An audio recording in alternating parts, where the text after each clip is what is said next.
कीर्तनाची वारी।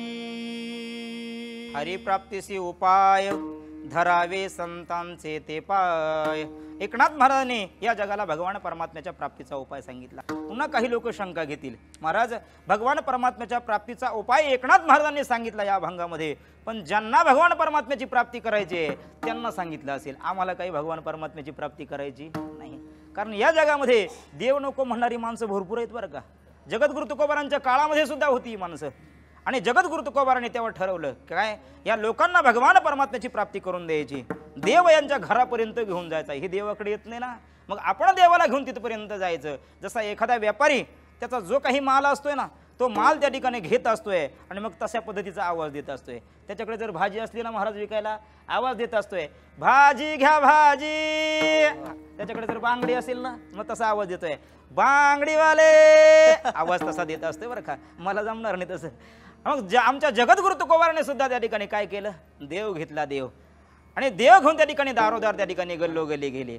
देव घ्या कोणी, देव घ्या कोणी, आयताला घर पुसोनी। अरे बाबा ना, तुमच्या घरी त्या ठिकाणी देवाला घेऊन आलोय, आयता घेऊन आलोय, बरं काहीच नाही, न लगे रुका मोल काय, पण लोक लय हुशार, देव न लगे, देव न लगे, तुमचा देव त्या ठिकाणी आम्हाला नको। जगद्गुरु तुकोबारांच्या काळात लोक होती ना, आता नाही का, आता हे त्या ठिकाणी आहेत। एकनाथ महाराजांच्या काळातही त्या ठिकाणी लोक होती, आणि म्हणून लोक म्हणायला लागले हा त्यांच्यासाठी अभंग असेल, आमच्यासाठी नाही बरं का। पण पहा तुम्ही, देव नको म्हणणारी माणसं त्या ठिकाणी आज आपल्याला सापडतील बरं का, लक्षपूर्वक ऐका।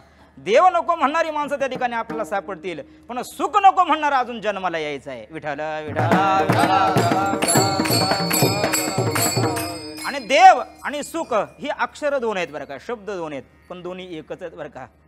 सुख वेगळं आणि भगवान परमात्मा वेगळा असं नाही। आमच्या सर्व संत महात्म्यांनी वर्णन केलंय, अरे सुख कुठं आहे, सुख भगवान परमात्म्याच्या जवळ आहे। सर्व सुखाचे आगर वापर खुमा देवीवर, सर्व सुखाचे आगर म्हणे नरहरी सोनार, सर्व सुखाचे आगर जनी म्हणे शारंधर।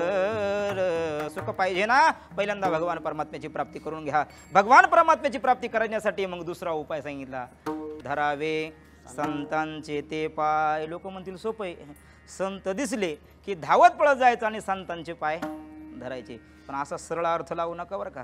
काय एखाद्या वाक्याचा अर्थ आपल्याला लावायचा असेल तर दोन प्रकाराने, एक वाच्यार्थ आणि एक लक्षार्थ।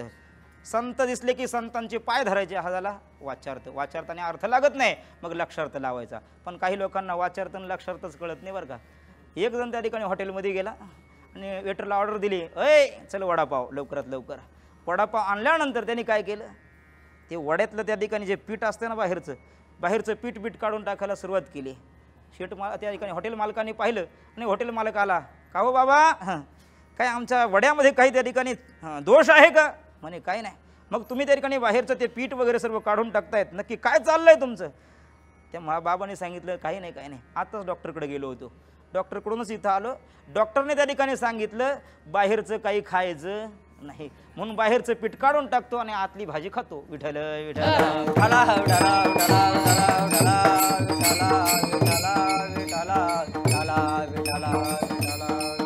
म्हणजे वाचार्थाने त्या ठिकाणी अर्थ लागत नसेल तर लक्षार्थ लावा लागतो। धरावे संतांचे ते पाय म्हणजे काय करायचं, तर संतांचे पाय धरायचे म्हणजे संतांची संगती करायची बरं का।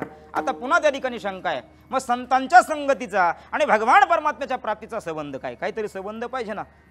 एकदा नारद महर्षी भगवान परमात्म्याकडे गेले की भगवान परमात्म्याला विचारलं, देवा अहो तुम्हाला त्या ठिकाणी आम्हाला तात्काळ जर भेटायचं असलं तर तुमचा पत्ता सांगा। भगवान परमात्म्याने सांगितलं, अरे माझा पत्ता वास्तविक पत्ता वैकुंठ माझं घर आहे, पण मी वैकुंठामध्ये राहत नाही।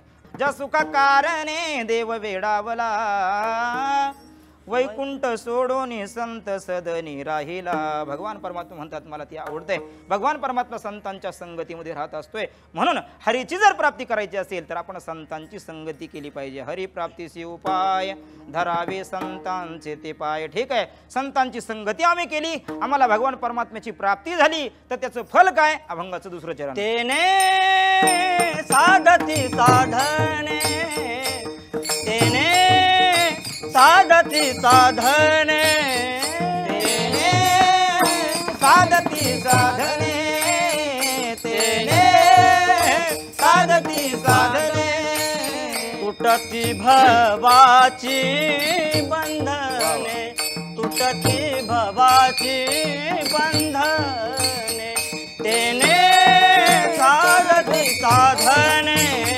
तेने साधती साधने भगवान परमात्म्याची प्राप्ती झाली तर त्याचं फल महाराज सांगतात तुटती भवाची बंधने. भव नाम संसार आहे बरं का. तुमच्या आमच्या मागे हा संसार लागला. संसार म्हणजे गाडगी मडकी नाही बरं का. याला प्रपंच म्हणतात. संसार कशाला म्हणतात? पुन्हा पुन्हा जन्माला येणं आणि पुन्हा पुन्हा मरणं याला संसार म्हणतात. आचार्यांनी सुंदर व्याख्या सांगितली. पुनरपि जननं पुनरपि मरणं पुनरपि जननी जठरे शयनं यह संसारे खलु दुस्तारे कृपया पारे पाहे मुरारे. पुन्हा पुन्हा जन्माला येणं आणि पुन्हा पुन्हा मरणं याला संसार म्हणतात. असा किती वेळा फेरा झाला आपल्याला माहित नाही. किती वेळा झाला फेरा गणित नाही जिदातारा. अनेक वेळा आपण जन्माला आलो आणि अनेक वेळा मेलो. सोपं आहे का हे? अरे जन्माला यायचं म्हणजे आईच्या उदरामध्ये काय सांगो गर्भीच्या यातना मज भोगिता नारायणा मांस मळ मूत्र जाना तुझ क्षण क्षणाध्यातसे. आईच्या उदरामध्ये इतकं दुःख आहे बरं का. बरं जन्माला येताना तरी सुख आहे का? जन्माला येताना हे त्या ठिकाणी दुःख आहे. आणि म्हणून शब्द काय आहे? बाळ अंतपण. एक तर बाळाचा अंत होतो किंवा आईचा अंत होतो बाळंतपण. परनंतर मरताना एका रोमाच्या ठिकाणी हजार विंचू चावल्याच्या वेदना होत असतात. म्हणजे जन्म मृत्यू हे दुःखाला कारण आहे. दुःख आहे आणि ते दुःख आपलं संपलं पाहिजे. महाराज म्हणतात संतांची संगती करा भगवान परमात्म्याची प्राप्ती होईल. एकदा भगवान परमात्म्याची प्राप्ती झाली का तेने साधती साधने तुटती भवाची बंधने. पुन्हा एक शंका आहे बरं का. काय? भगवान परमात्म्याची प्राप्ती करायची आहे ना, मग तुम्ही हेच साधन आम्हाला का सांगितलं? संतांची संगती करा. अनेक दुसरे साधन आहेत ना, अनेक दुसरे मार्ग आहेत ना. ज्ञान मार्ग आहे, योग मार्ग आहे, कर्म मार्ग आहे, उपासना मार्ग आहे. पण ह्या सर्व मार्गांचा जर विचार केला ना हे सर्व अतिशय अवघड आहेत बरं का. अवघड. ज्ञान मार्गाचा जर विचार केला तर ज्ञान मार्गाने तोच साधक जाऊ शकतोय जो ज्ञान मार्गाचा अधिकारी आहे. आणि अधिकाऱ्याचं काय लक्षण असतंय? विचारसागर नावाच्या ग्रंथामध्ये पंडित निश्चलदासजी सांगतात ज्याने काय केलेलं आहे? मल आणि विक्षेप नावाचा दोष त्या ठिकाणी घालवलेला आहे. आणि ज्याच्या अंतःकरणामध्ये केवळ आवरण नावाचा दोष त्या ठिकाणी शिल्लक आहे. आणि तो आवरण नावाचा दोष घालवण्याकरता जो साधन चतुष्ट युक्त झालेला आहे ना त्याला काय म्हणायचं? ज्ञानमार्गाचा अधिकारी. साधन चतुष्टयुक्त म्हणजे काय? त्याने त्या ठिकाणी त्याच्याजवळ 4 साधनं आहेत. एक विवेक, वैराग्य, शमदमादी षटक आणि मुमुक्षुता. ही 4 महत्त्वाची साधनं त्या ठिकाणी त्याच्याजवळ असली पाहिजे ज्याला ज्ञानमार्गाने जाऊन भगवान परमात्म्याची प्राप्ती करायची आहे. विवेक म्हणजे काय? केवळ त्या ठिकाणी या जगामध्ये ब्रह्म सत्य आहे आणि सगळं जग कसं आहे? मिथ्या आहे. धडधडीत दिसणारं जग याला त्या ठिकाणी काय म्हणायचं? मिथ्या म्हणायचं. असा पक्का निश्चय झाला तर त्याला विवेक त्या ठिकाणी म्हणायचं. आणि वैराग्य कशाला म्हणायचं? पंडित निश्चलदास सांगतात इहलोकापासून ब्रह्मलोकापर्यंत अनुकूल मानलेल्या भोगाच्या त्यागाच्या इच्छेस वैराग्य असं म्हणतात. काय म्हणतात? नुसतं भोगाचा त्याग जर केला तर त्याला वैराग्य म्हणायचं नाही. तर भोगाच्या त्यागाच्या अंतःकरणामध्ये काय निर्माण झाली पाहिजे? इच्छा निर्माण झाली पाहिजे. याला म्हणायचं त्या ठिकाणी वैराग्य. पुढे श्रमादी षटक. त्याच्यामध्ये 6 त्या ठिकाणी उपसाधनं सांगितली बरं का. श्रम, दम, श्रद्धा, उपरम, समाधान आणि तितिक्षा. श्रम म्हणजे त्या ठिकाणी मनाचा निग्रह. श्रम म्हणजे काय? मनाचा निग्रह. मन त्या ठिकाणी ताब्यामध्ये ठेवलं पाहिजे. मन त्या ठिकाणी अतिशय काय आहे? चपळ आहे, चंचल आहे. आणि असं मन चपळ असणारं, चंचल असणारं त्याला त्या ठिकाणी ताब्यामध्ये ठेवायचं. दम म्हणजे त्या ठिकाणी इंद्रियांचा निग्रह. इंद्रिय आपल्या ताब्यामध्ये असली पाहिजे. उपरम म्हणजे संन्यास. संन्यास म्हणजे अंगावरती भगवी वस्त्र धारण केली का संन्यास नाही. माऊली ज्ञानोबा सांगतात मी माझी आठवण विसरले जयाचे अंतकरण पार्था तो संन्यासी जाण निरंतर. नंतर त्याने काय केलं पाहिजे? अंतकरणामध्ये चित्ताची स्थिरता ठेवली पाहिजे. त्याला समाधान म्हणतात. आणि तितिक्षा म्हणजे काय? ऊन वारा थंडी पाऊस यापासून दुःख होत असेल ते दुःख सहज त्याने काय केलं पाहिजे? सहन केलं पाहिजे. दात ओट खाऊन नाही बरं का. ही सर्व साधनं त्याच्याजवळ असली पाहिजे. आणि 4थं महत्त्वाचं लक्षण म्हणजे मुमुक्षुता. मोक्षाची तीव्र इच्छा त्याच्या अंतःकरणामध्ये पाहिजे. हे सर्व साधनं पाहिजे. ज्ञानमार्ग ऐकायला किती अवघड वाटलं करायला किती अवघड असेल. योग मार्गाचा जर विचार केला तर योग मार्गही त्या ठिकाणी कठीण आहे बरं का. माऊली त्यानुसार सांगतात योग याग विधी नेनो हे सिद्धी किंवा योगाची वाटा जो रिघाला ग सुबटा तया दुखाचा चिवाटा भागाला. अतिशय कठीण आहे योग मार्ग. कर्म मार्गाचा जर विचार केला तर कर्म धर्म नवती चांग पुण्या अंगी पतन तेही अवघड आहे. उपासना मार्गाचा जर विचार केला त्याच्यामध्ये जप आहे तप आहे यज्ञ आहे. यज्ञ करणंही अवघड आहे. यज्ञामध्ये तूप टाकावं लागतंय किती हत्तीच्या सोंडे एवढं. आता जर त्या ठिकाणी पंक्ती जर तूप वाढणारा जर आला ना आणि एखादा म्हणला डबल घ्यायचं असलं तर तूप तूप तो वाढणारा तिकडच म्हणतो चूप चूप चूप. राहिलं नाही त्या ठिकाणी. यज्ञ करणं त्या ठिकाणी अवघड आहे. तप करणं अवघड आहे. तपासाठी आयुष्य असावं लागतंय. आता त्या ठिकाणी क्या भरोसा हे इस जिंदगी का. आयुष्य शिल्लक राहिलं नाही. जप करायचा म्हणजे एखादा मंत्र घ्यायचा वारंवार जपायचा. पण मंत्र जर चुकला तर मंत्र चळे थोडा तरी धडची होय वेडा. विठोबा रखुमाई विठोबा रखुमाई जय जय विठोबा रखुमाई विठोबा रखुमाई विठोबा रखुमाई विठोबा रखुमाई विठोबा रखुमाई.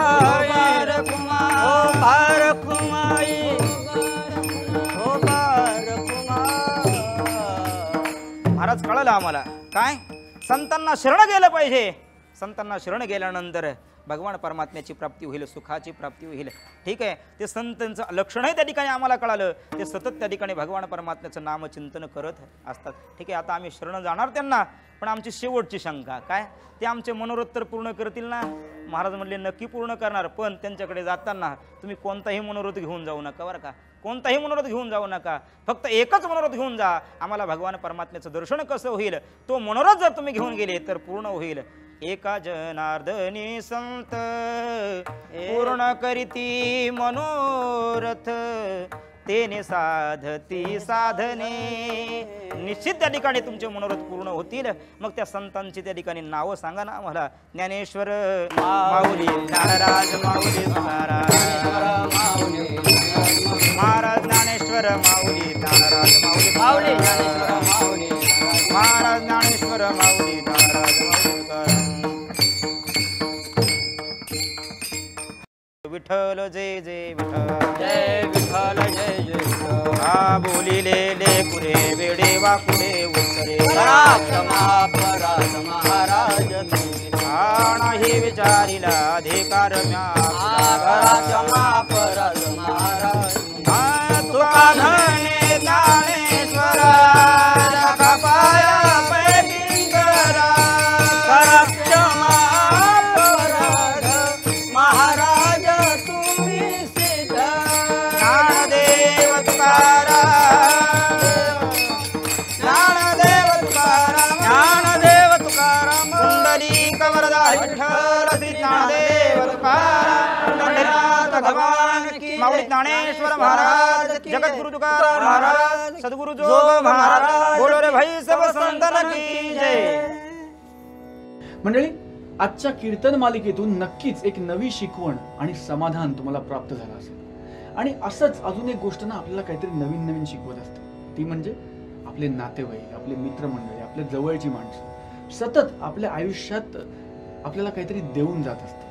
आपल्या आयुष्याचा एक अविभाज्य घटक असतात. आपलं आयुष्य जास्त आनंदी करत असतात. हां कधी कधी थोडंसं दुःखही देतात पण ती आपली माणसं असतात. आणि अशाच नातेसंबंधांशी हितगुज साधणारा माझा नवीन चित्रपट मोगरा फुलला 14 जून पासून संपूर्ण महाराष्ट्रात प्रदर्शित होतो. एका भल्या मोठ्या कुटुंबाची गोष्ट आहे. जसं आपलं मराठी मध्यमवर्गीय कुटुंब असतं तसं. तर तुम्ही तुमच्या कुटुंबाबरोबर जाऊन आमच्या कुटुंबाची गोष्ट चित्रपटगृहात पाहाल ह्याची मला खात्री आहे. आणि अर्थात आपण भेटणार आहोत देवाचे द्वारे कीर्तनाची वारी या कार्यक्रमात पुढच्या भागात. तोपर्यंत जय हरी विठ्ठल.